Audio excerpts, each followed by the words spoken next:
with Into the Woods, but also Sondheim in general, I feel empowered to look at the text on its own, in part because in Into the Woods, we have the death of the narrator. So this idea of the death of the author, we literally have the death of the narrator, which gives us the chance to write our own story. Welcome back to another interview in our series. Today is very exciting. We have on another of the musical theater YouTube space, David Benkof, also known as the Broadway Maven. David, welcome. Thank you for joining us here. Thank you, Michael. It's really great to be here with you and all of your musical theater writer guys. Oh, thank you so much. Now, for those of you who may not know you, how would you self-identify with what you do, how you're involved in the theatrical space, and what you provide? Thanks. Well, the way I like to think about what the Broadway Maven does is we help people think more deeply about musical theater. So I've got classes, and there is a newsletter, and there's a YouTube channel. But the real goal is to get people to take a look at old shows and new shows with fresh eyes and interpret Broadway shows on a deeper level. That's lovely.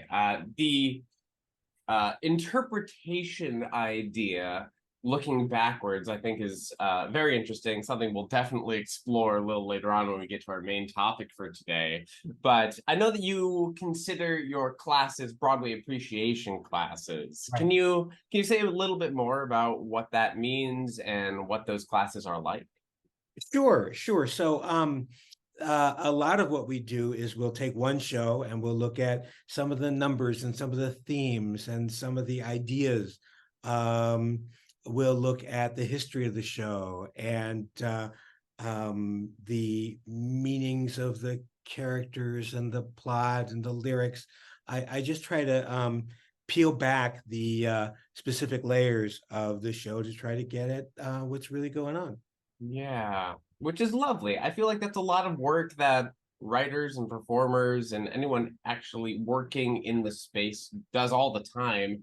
And for me, when I sat in on the first of the classes I sat in on, I was like, oh, right, this is not something that audiences are used to doing. It's just something we do naturally as people in the business.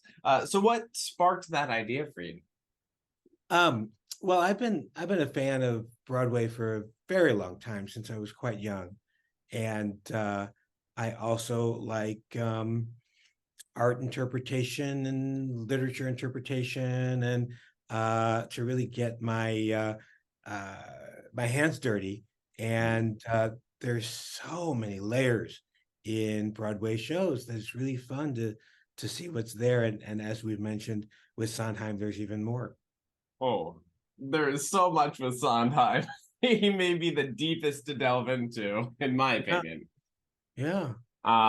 So when it comes to the interpretive work that you do in these classes, in your newsletter, is this the kind of thing where you go off and you do research about what the writers have said about the shows and then also bring in modern interpretations? Does everything mostly drive from you? I know you also bring in guests to speak.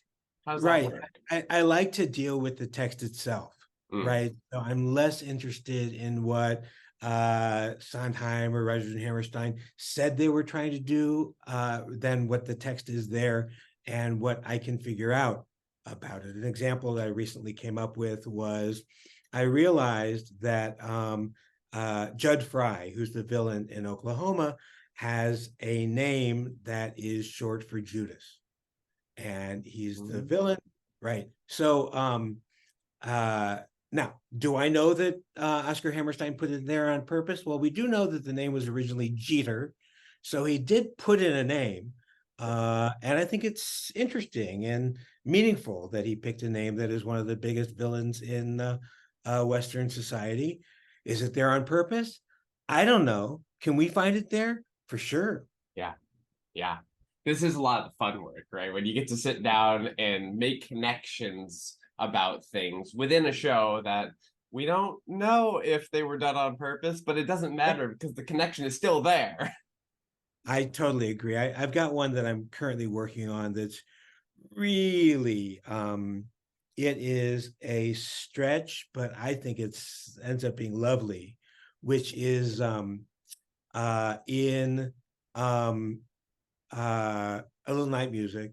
There's a line in A Weekend in the Country where she says, starts with an A.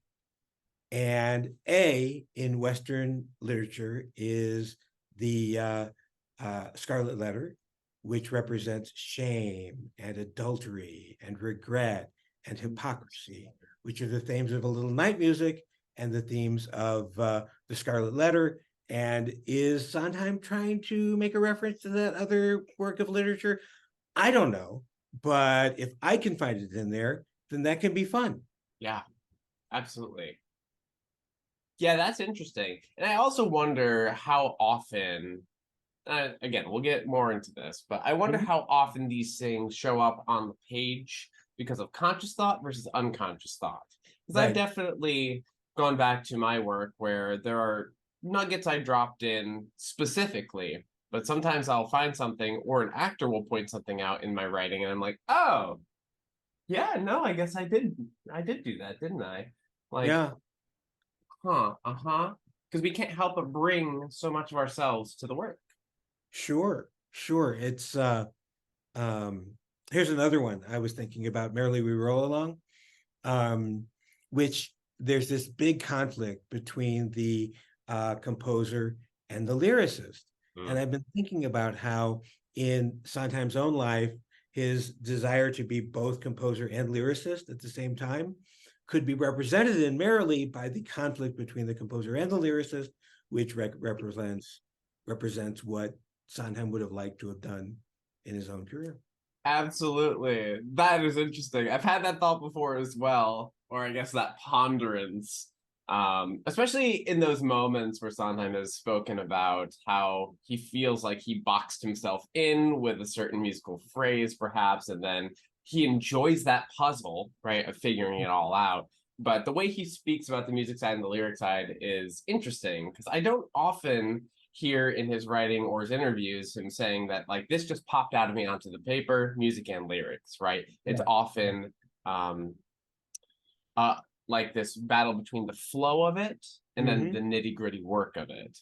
You might get a kick out of this because I usually don't get a chance to find out if I'm right or not when I have these theories about what different things are going on in Sondheim or in other Broadway theater. So I have this theory about the song "Unworthy of Your Love" from Assassins, which is a sort of a radio ballad. It is this sort of very sweet Carpenters-like loving song, but it happens to be towards Charlie Manson and towards Jodie Foster as he tries to kill the president of the United States.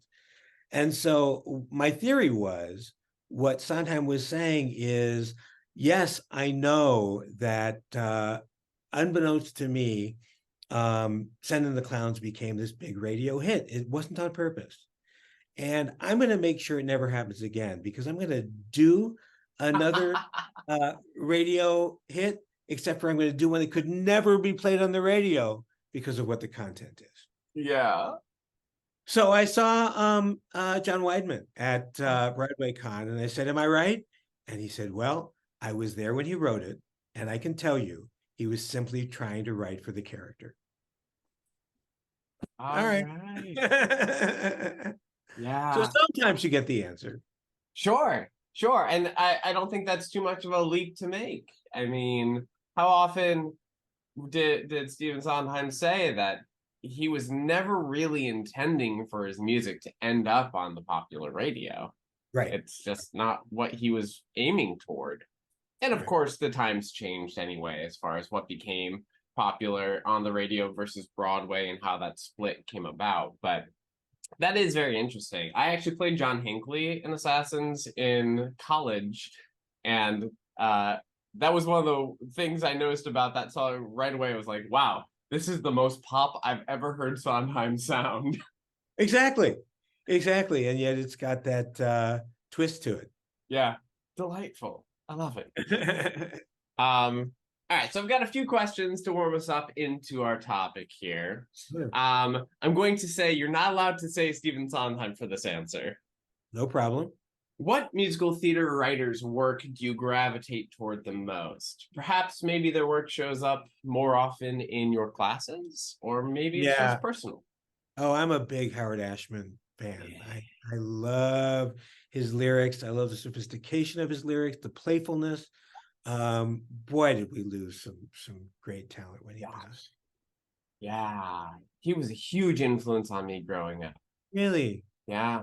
I mean, I grew up in the era of those Disney films, and Right. it was, I mean, not that Mencken's music didn't also like light me up. It did, very much so. But there was something about, as you said, the playfulness in those lyrics while still being grounded and telling story. I don't know. He was kind of a master. So you didn't make me struggle when you said I couldn't say Sondheim. I went right to Howard Ashman. I was I right. love it. Right. Yeah. Okay, so here's a different question for you.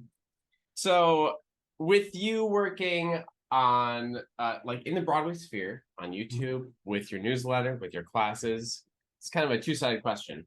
What have you seen as your biggest challenge in that space and the greatest opportunity? Sure. It's I have a lot of students that are wild for Broadway. And especially like the golden age, they can just talk forever. I wish I had more. It's hard to find the wild enthusiasts, but once you've got them, boy, will they be able to contribute. And my newsletter comes out once a week, and I have what I call a last blast, where at the end of my newsletter I come up with like some clever observation or commentary about an aspect of a show. And I really like to get little corners of the Broadway world that might be easy to miss, something from Rent or something from Guys and Dolls that help people look at Broadway in a new way. Yeah. Was that the challenge or the opportunity? It could be both. I want to Could be. give you one that I just came up with. So I'm Jewish. I have kept kosher my whole life. We don't mix meat with milk. Okay. Tevye is a dairyman, and Laser Wolf is a butcher. Yeah. So you're not supposed to mix meat and milk. And yet these two professions, and they hate each other. And bringing the milk and the meat together, which is what happens in the song L'chaim, represents sort of the old way of life falling apart. Anyway, so that's a really fun one. And maybe it's conventional wisdom, but I've never heard anybody say it before. I've never heard anyone say it aloud. Yeah, that's interesting. Because I had noticed that at some point, I think when I saw the revival, the Broadway revival, but I don't think I ever spoke to anyone about it. So that's great. I love that. Yeah. That's an excellent observation. Is there anything that you've done so far that you're particularly proud of, really rises to the top? Whether that be a class, an event, speaking with anyone in the field. I know you've done a lot and you know a lot of people. So yeah, I've done a lot of thinking about Fosse's Cabaret, about the film. My favorite movie musical, probably my favorite movie. And it exists on so many levels that are easy to miss, but once stuff gets pointed out, you can't unsee it. Yeah. So a good example is the Kit Kat Club. What does it represent? Well, it's hot. To get there, you have to go downstairs.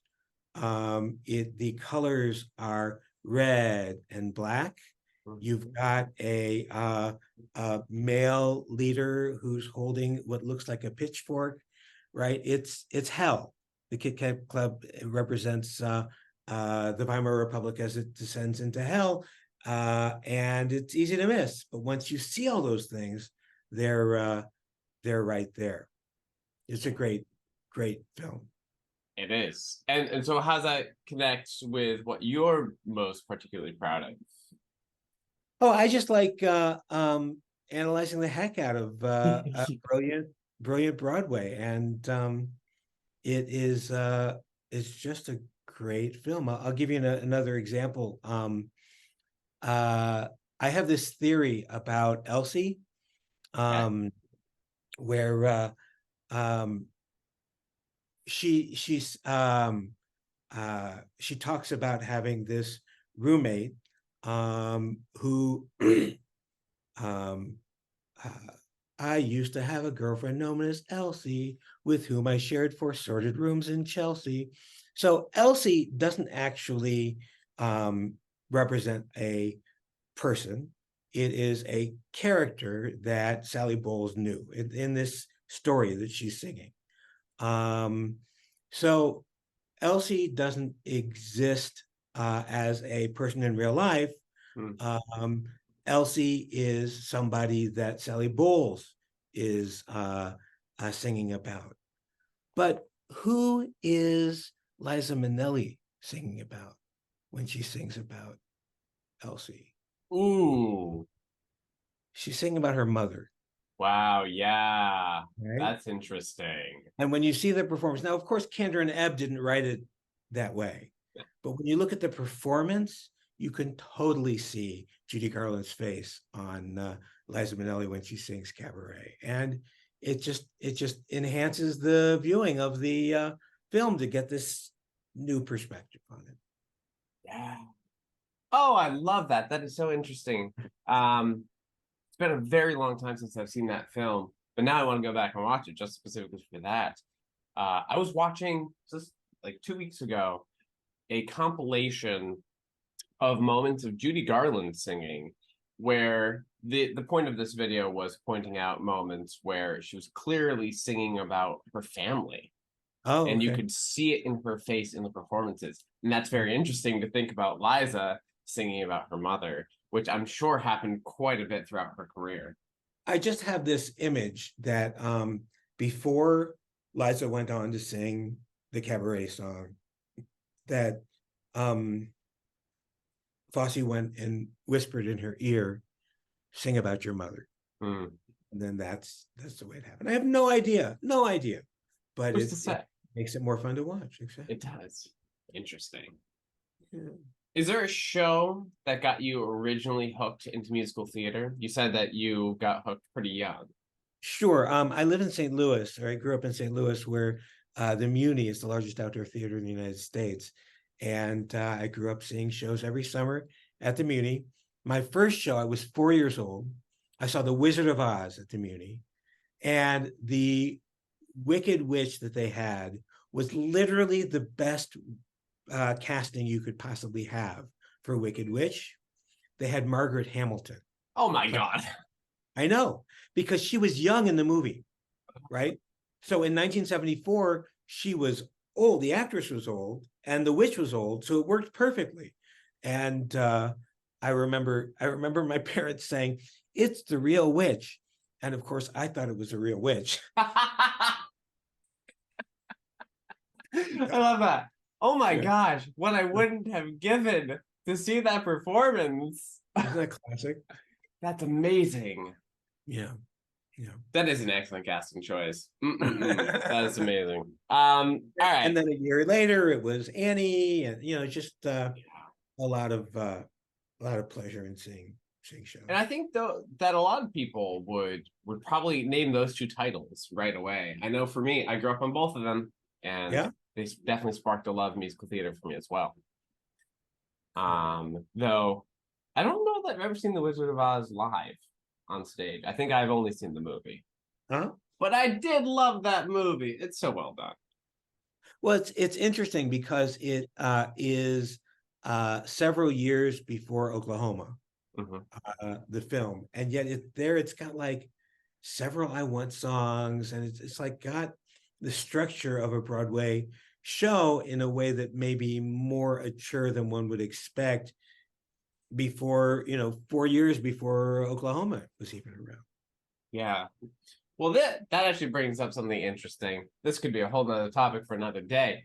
But when I was doing research for the Gershwin show, what I thought was very interesting in taking a deep dive into what the Gershwin brothers were doing was that they were all very obviously taking their work during the war, well, Depression and then into the war, and heading west, right? Everyone just kind of picked up the writers and they went out there and wrote for the movies. Right. And I never really thought about it in those terms before of like, oh, right. I mean, stages got a little bit quiet where musical comedy is concerned in various ways, but the films blew up, right, over the next couple of decades.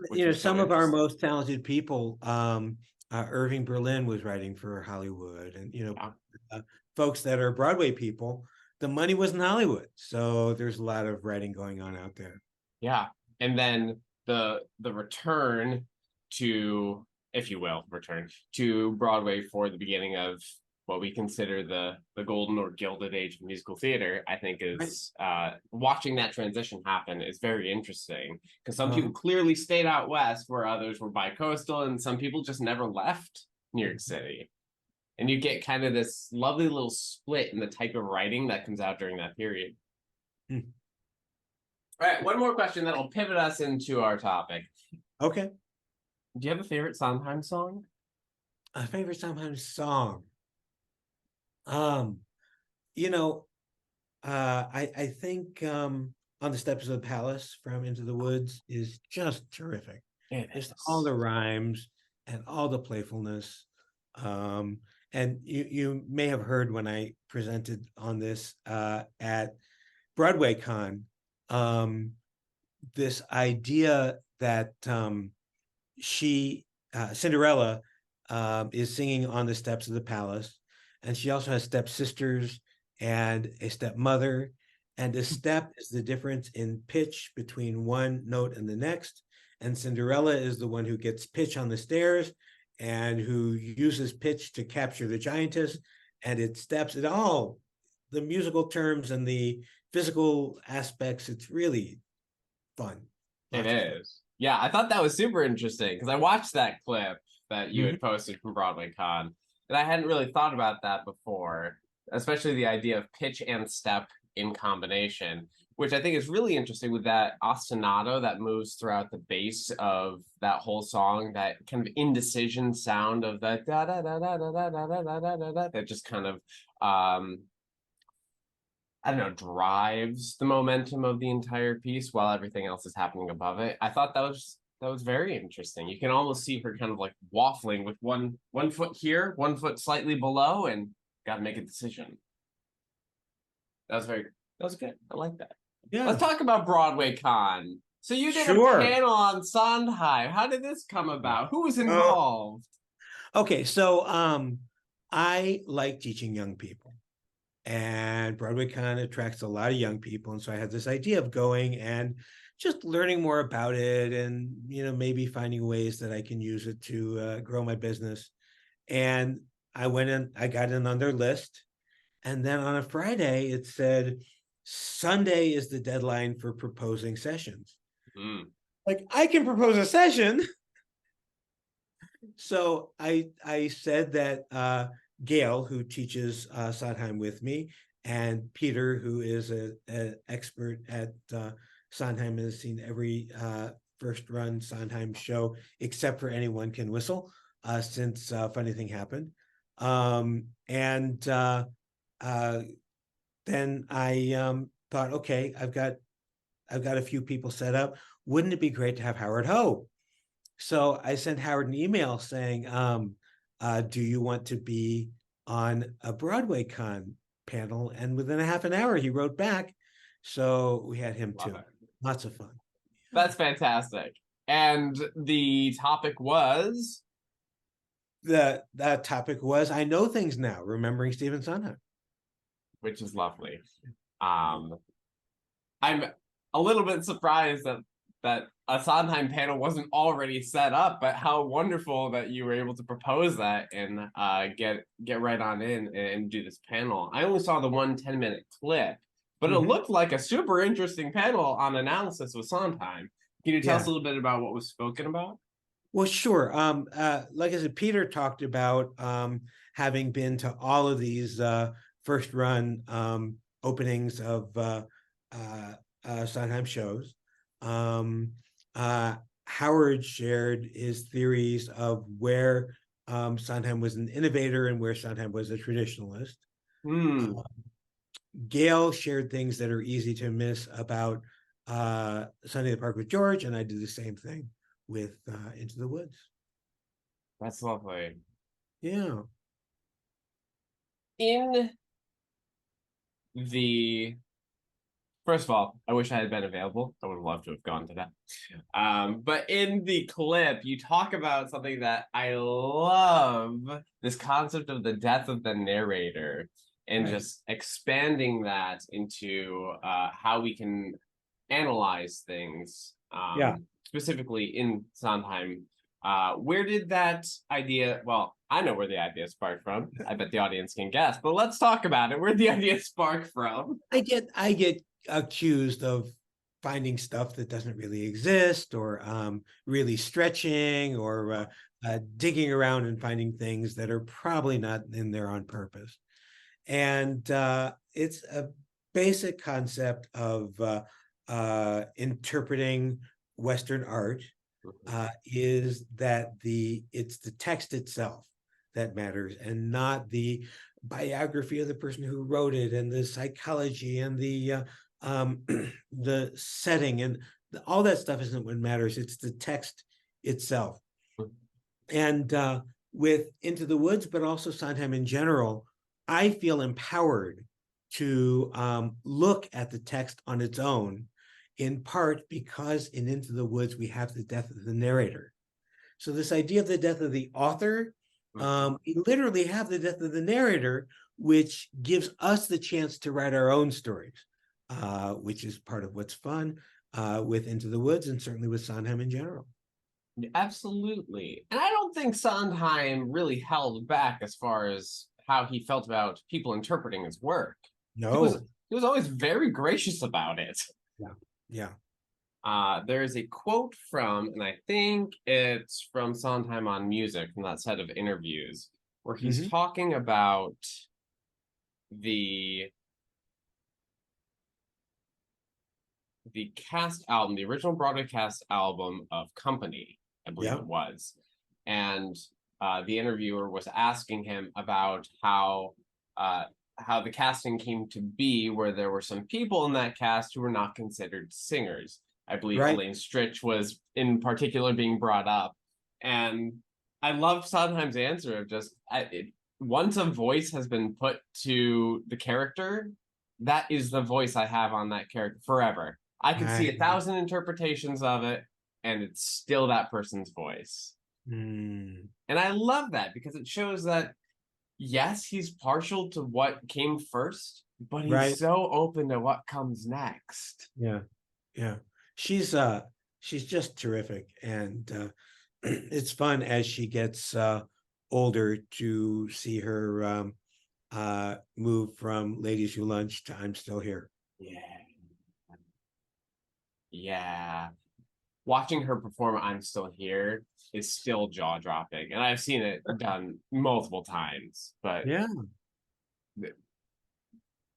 the depth of humanity that she brings to that song, my God. There's something, I don't know. There are specific performers that clearly connect to Sondheim's writing extraordinarily well, and she's just one of them. Sure. Mandy Patinkin and Pei Lupone. Bernadette Peters. Yeah. So in terms of this death of the author interpretation sort of idea, now that you feel that you have carte blanche, which I think you should have, to interpret as you will, What is it about Sondheim in particular that makes him such a delight to dive into with that work? Right. He's a puzzle master. And what he's done is he's put all kinds of little Easter eggs throughout his work that's really fun to try to find. I'll give an example. There's a song in A Little Night Music called Perpetual Anticipation.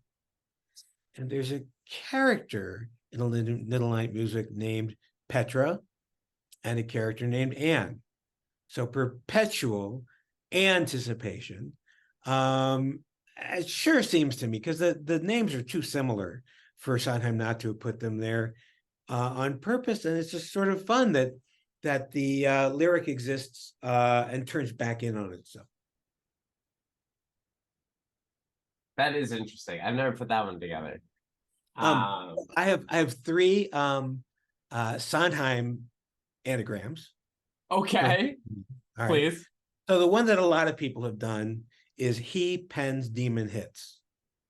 Nice. Mm-hmm. Yeah, which he does. Okay. Then if I'm being more cynical, phoniness themed is an exact anagram for Stephen Sondheim. Okay. But when you think about phoniness in A Little Night Music and in Company, it really could be part of his theme. Sure. And then the other one is sense depth on him. Now, Sondheim did not name himself, right?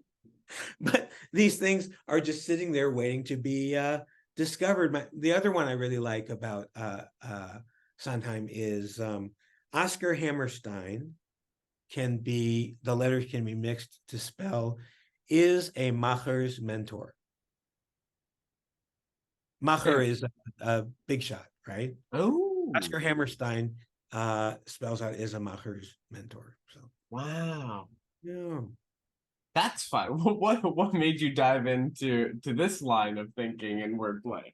Well, I took out the word mentor. I saw it, took out the word mentor, and then started messing around and playing with what else might be sitting there. Sometimes just an example that I'll give you, because I see him as a archaeologist of the English language. Funny thing happened on the way to the forum. There's this great part where 1, 2, 1, 2. We not only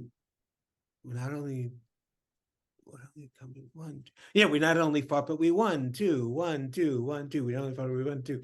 And that concept of 1, 2, 1, 2 exists in the English language. Somebody had to discover it, and Sondheim was the first to do it. Left, right, left, right. There's not any enemy left, right? Mm-hmm. That exists. It had to be discovered, and Sondheim was the first one to point it out, and so we all got to enjoy that. I like that idea of him being an archaeologist of the English language. He is someone who, for my money, excited me in terms of vocabulary. Mm-hmm. When I was in college and I was really beginning to take an independent look at his lyric writing and his music writing, something about the lyric writing, because obviously we're all delighted and tickled by the rhymes, by the lovely spinning of words, but something that delighted me in taking a deep look was the use of certain words. I'll give a small example. I just love that Sweeney Todd starts with attend the tale of Sweeney Todd. Sure. We don't hear the word attend being utilized in the way of listen up anymore. Right. But it's a beautiful double use of the word attend. And he built an entire opening number off of it. Right. So there's something sure, yes, clever, but I think just thoroughly well researched in his choice of words in everything. Oh yeah. And there's nothing seems to be there by accident or by coincidence. It's all very deliberate. Absolutely. Now, and how about you as a musical theater writer? Where does the Sondheim model show up in your own writing? That's an excellent question. I am heavily influenced by Sondheim, but I don't know if I would know how to answer that question. Whenever I'm in doubt, I do usually return to Sondheim scores for some sort of inspiration. And that inspiration can come in the form of, oh, that's an interesting way to structure a song. Or it can come in the form of, yes, I have more flexibility than I think I do. And then going back to my own work. Because he's such, like you said, a puzzle master, that sometimes I feel like in order to write something with good craft, things have to end up boxing themselves in, but it's not true. I think he utilized puzzles and structure in order to crack open flexibility, not diminish it. So at the BroadwayCon panel, we did a survey to see who people thought the best Man on Roses and what the best Sondheim lyrics are, etc. And everything kind of had a tie. There was no clearly demonstrating answer to any of them, except the best score. There were 4 people who thought that Sondheim's best score was Into the Woods, and 4, I think, said Company, and 10 said Sweeney Todd. I mean, those are the top 3 scores. Yeah, 10. Yeah. Because Sweeney Todd is such a brilliant, brilliant score. It is. And I was noticing when I saw the recent revival that the score truly can fully live on its own.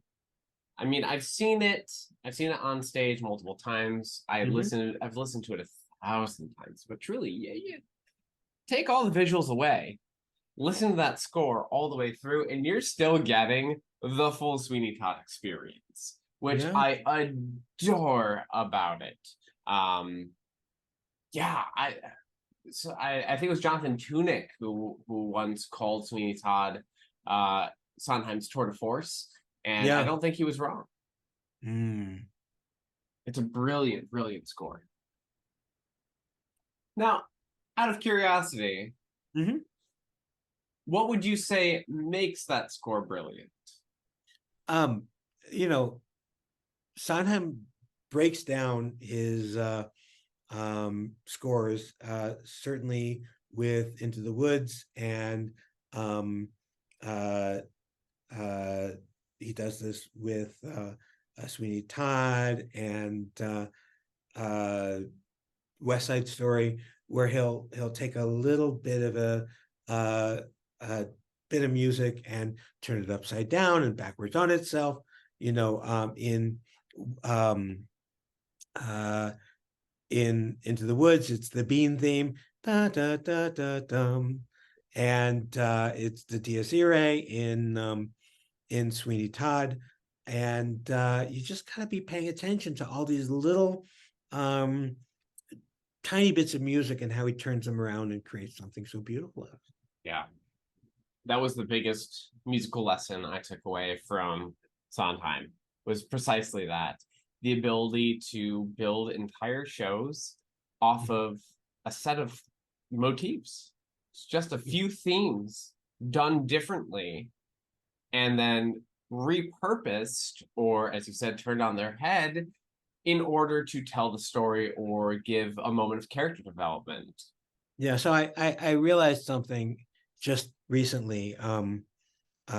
Gail, who's this woman that I teach Sondheim with, was talking in her class about how Sondheim likes to take things that are normal and to make them strange.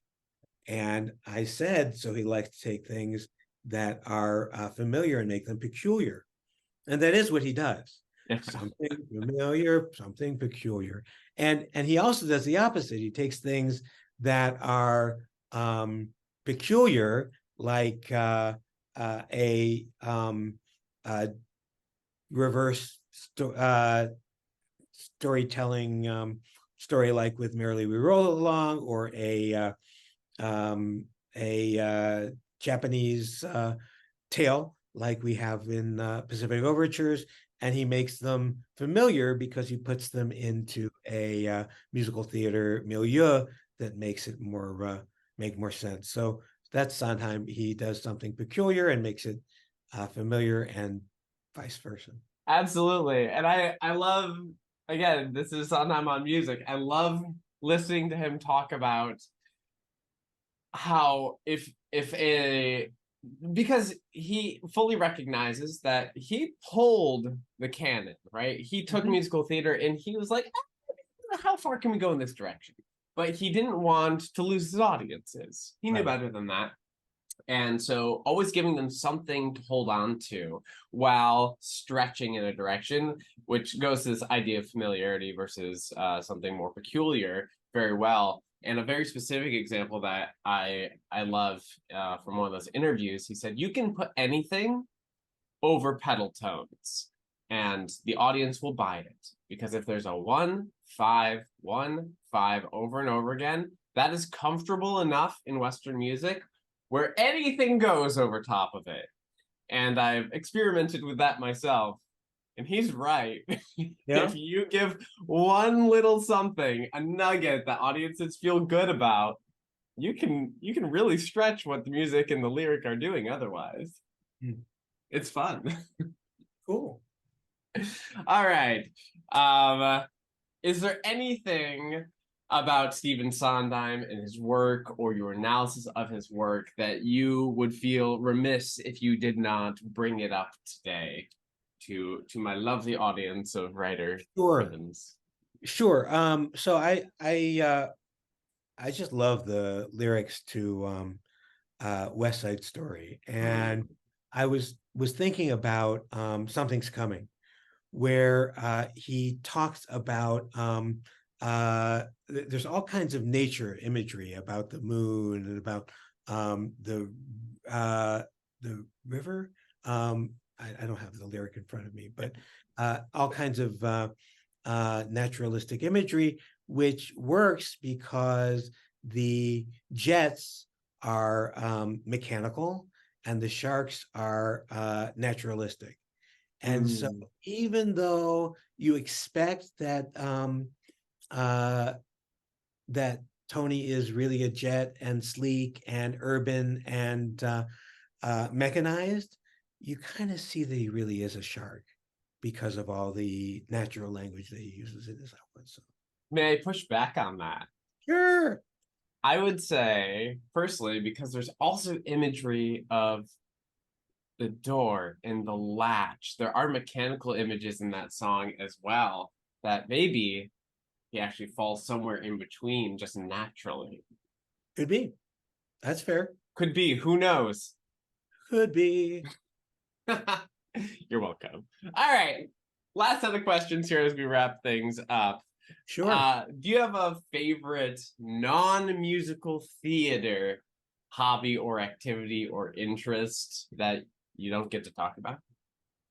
Sure. Non-musical theater interest. I have a very specific interest in Hebrew grammar.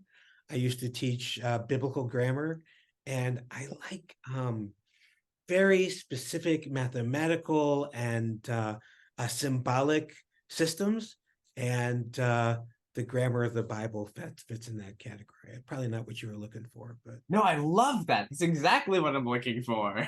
Yeah, because that opens up a new dimension for me on how you analyze musical theater. I think that's so interesting.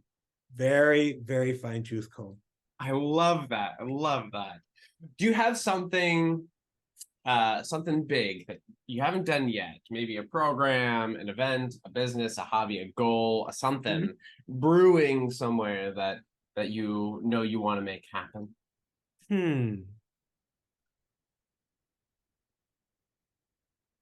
Yeah, I just I really like what's going on now. I like being able to help people see musical theater from a deeper angle. I get to get my hands dirty with Sondheim's work and Reginald Hammerstein and Andrew Lloyd Webber and all kinds of other stuff. And I really have exactly the job that I want. Oh, I love that. What a gift. What a gift. And what a gift to give to all of us with spending the time and getting to dive into the analysis with you. So we appreciate it. I really enjoyed it. What do you have coming up that we need to tell the people about?